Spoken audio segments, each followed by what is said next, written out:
O yun.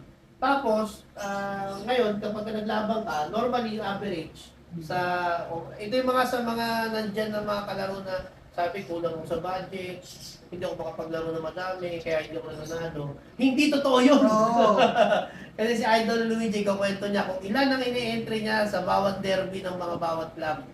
Ako naman, kahit susugin ninyo kay sa lahat na nagpalaro dito sa nilalaruan ko, talagang ako ay susugin ninyo kung ilang set lang ako kumuha. Hindi ako sa nag-ano. Oo. Kasi sa oras na magdagdag ako ng palaro, dagdag bayan sa training yan. Dagdag gastos, dagdag idea, yung mga ganun. Lahat yan, maatig yan. Dagdag ka yan.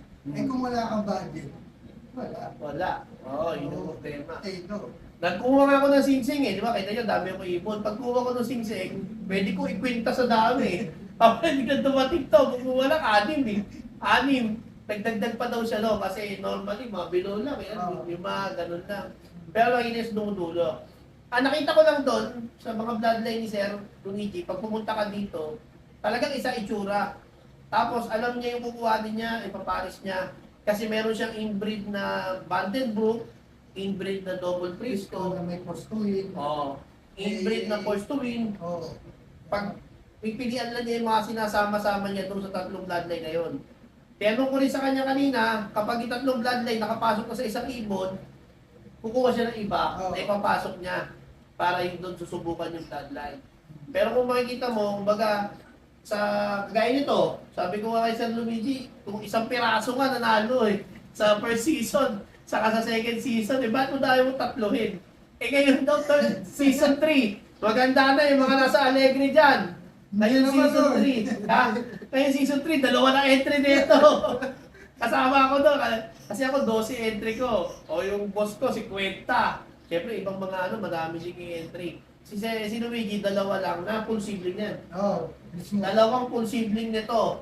Nitong dalawa, ayan. Dalawa ang i-entry. Dalawa na ngayon. Kung ka na isa lang. Oh. Mag-nestmate ang in-entry nila.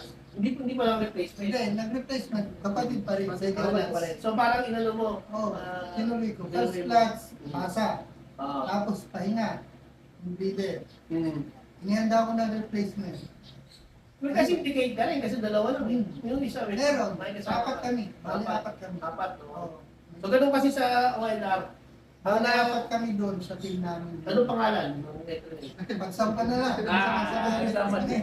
Eh, discarte rin ni Sir Luigi, hindi mo malaman eh. Nagulat nga sila dito eh. Sa ano eh. Team Yamaha, yan o. Team Yamaha. Nagulat nga sila eh. Nagulat eh, pag-motor ito eh. Kala ko nag-motor. Ito, layo naman, Siliato. Oo. O, antayin nyo. Pag nakita na lang natin ito sa final lap. O, kwento mo naman yung nangyari sa final lap na pinukwento nyo. Yung dumating yung ibon. Nararamdaman mo nung dumating. Nung dumating kasi itong ibon kong ito, apat. Apat na sabay-sabay. Ngayon, apat. Nilakad na lakad ng blue bar. Tapos may dumating na naman na isa. Nakapasok. Nung natira na siya, tumayo siya doon sa trap group. Umarap sa camera. Siyempre, nakapokus na sa camera. Oo, nakapokus na. Oo, kanya na lang. Sabi naman ako, at ay, tingnan mo kasi, tama. Ang tinitingnan ko, yung pwesto ng suksok po, siksik. Oo, sa nakalagay. Oo. Saka yung kulay ng singsing mo, madaling tandaan eh. Oo, hindi. Naka-inner pa. Oo, kaya ito eh. Nakalabring, oo. Kaya ano. Oo. Hindi, tama ano. Sabi ko, isang focus pa. Biglang pumocus ngayon yung cameraman doon sa monitor, kitang-kita ko. Lumapit. Ina, ibon ko na ito. Sabi ng dagdag ko. Ganito. Putang ina light din yun ha. Namura. Sabi ko, ibon ko na ito. Tayo ang ganito. Nakainom na ako ng 2 bote. Yun, kasi sa stab kasi dala-dala. Umila ako sa beer, hindi na pala pang beer akin. Sabi nung nagbibigay, sabi hindi po dito yan, doon yan na. Pero naramdaman ko na, dapat nung focus, kinakain na ito. Kaya ako na, mabalik-balik ko. Maya-maya, yung anak ko, nag-aabang. Sabi nung kalapit namin na shoutout dun sa nagbanggit na ano, Pero nag-crack din po sila. nag-lock. Nag-crack po sila yung kasama po namin sa lames. Oo. Okay.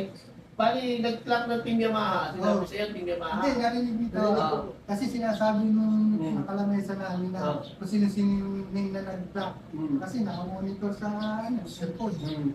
Gusto narinig dito yung tingin ma. Napatulog Ah, sa pag lamesa. hindi pa ina-announce. Hindi pa. Nakita nyo na doon sa... Nakita lang yung Sa fencing. Nagtanong ko Oo. kasi yung kasama niya, sabi ko, sino yung pumasok?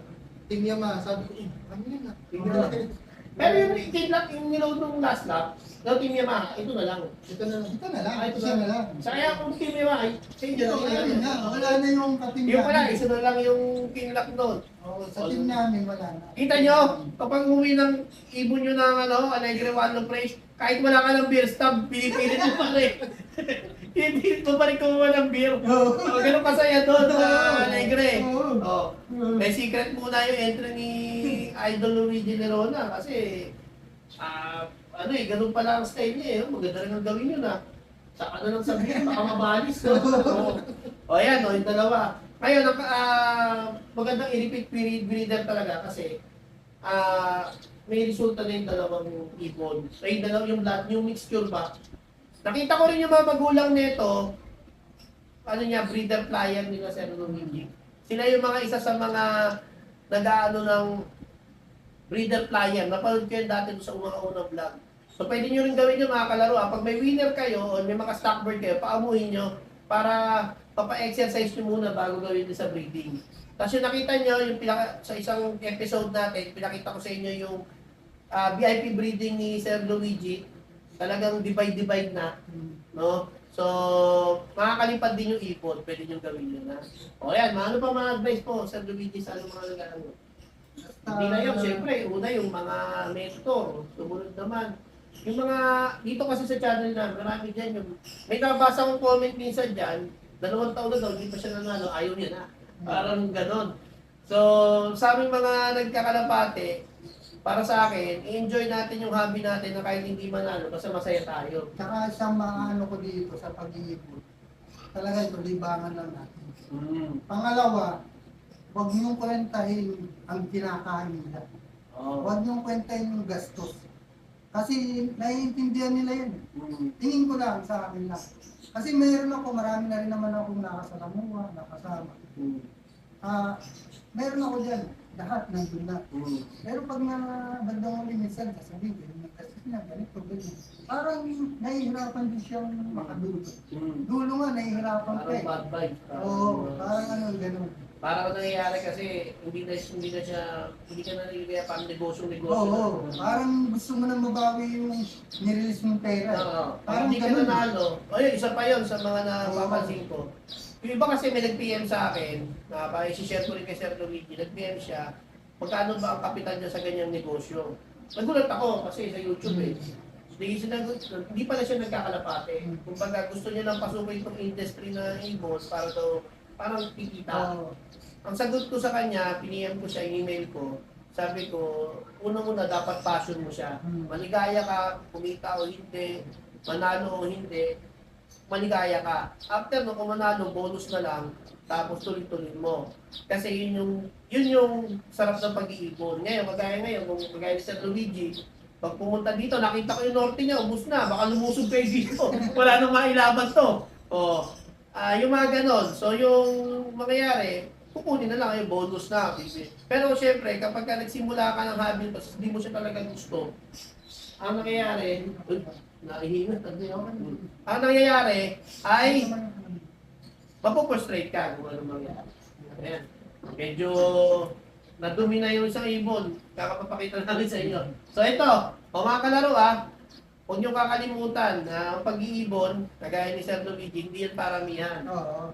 Hindi. Ano lang, kung kaya nyo ng mas marami, at may isusuporta kayo, bakit? Benas. Oo.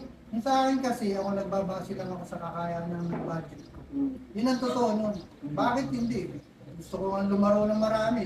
Oo. Masarap manalo ng 1, 2, 3. Di ba? Oo. Pero- 1, 2, 3, 4, 5, 6, 7, 8, 9, 10. Hindi natin kaya kasi yun sa budget. Kaya ganun-ganun lang tayo. Siguro darating yung panahon, baka magdamitan. Isang Oo. truck na isang truck. Isang truck, hindi ko na lalo lahat.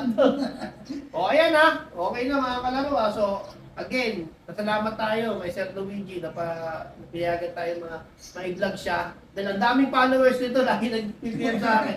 Na talaga naman, pagdating naman sa Rizal, dito sa area natin, kasunod nila si Russell, si Reggie, talagang Luigi Lerona, hindi mo mawala sa resulta yan.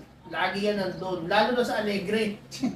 Kaya nagulat isa lang, no? Isa na. Pero ito, tanong ko lang, hindi siya na-replace, ba? Hindi. Dire-diretso siya. Dire-diretso. Ang ganda yung ibon, no? Oh, ang ganda yung ibon, no? Blue bar. Light blue bar siya. Dire-diretso lang. O, ayun na. Okay na. O, follow, subscribe ha. Huwag niyo makakalimutan. Okay na. Bye!